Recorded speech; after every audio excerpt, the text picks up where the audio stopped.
Trending ആയിട്ട് പൊയ്ക്കൊണ്ടിരിക്കുന്ന ഇഫ chicken ഞങ്ങളും try ചെയ്ത് കേട്ടോ. ആദ്യം തന്നെ മിക്സിയുടെ ഗ്രൈൻഡറിലേക്ക് സ്പൈസസ് എല്ലാം ഇട്ട് ഒന്ന് ഗ്രൈൻഡ് ചെയ്തെടുക്കുക. അതിനുശേഷം ഒരു ടീസ്പൂൺ മുളക് പൊടി, ഒരു ടീസ്പൂൺ മഞ്ഞൾപ്പൊടി, ഒരു ടീസ്പൂൺ കുരുമുളക് പൊടി, കുറച്ച് ചിക്കൻ മസാല ചേർത്ത് നന്നായിട്ട് വീണ്ടും ഒന്ന് ഗ്രൈൻഡ് ചെയ്തെടുക്കുക. അതിനുശേഷം ഇതൊരു ബൗളിലേക്ക് മാറ്റിയതിന് ശേഷം ആവശ്യത്തിന് ഉപ്പും കുറച്ച് തൈരും ചേർത്ത് നന്നായിട്ടൊന്ന് കുഴച്ചെടുക്കുക. എന്നിട്ട് കഴുകി വൃത്തിയാക്കി വെച്ചേക്കുന്ന ചിക്കൻ പീസസ് എല്ലാം മസാല നന്നായിട്ട് പറ്റുന്ന രീതിയിലൊന്ന് പറ്റി നന്നായിട്ടൊന്ന് തേച്ച് 3 മണിക്കൂർ സോക്ക് ചെയ്യാൻ വയ്ക്കുക.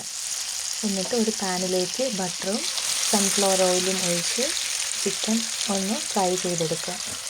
വളരെ ലോ ഫ്ലെയിമിലിട്ട് ആദ്യം അടപ്പ് വെച്ച് നന്നായിട്ടൊന്ന് അടച്ച് വെച്ച് വേണം വേവിക്കാനുള്ളത്. പിന്നെ കുറച്ച് കഴിയുമ്പോഴത്തേക്കും തിരിച്ചിട്ട് അതിൻ്റെ മുകളിൽ ഒന്ന് വെയിറ്റും കൂടെ കൊടുത്തിട്ട് ഒന്ന് വേവിച്ചെടുക്കാം.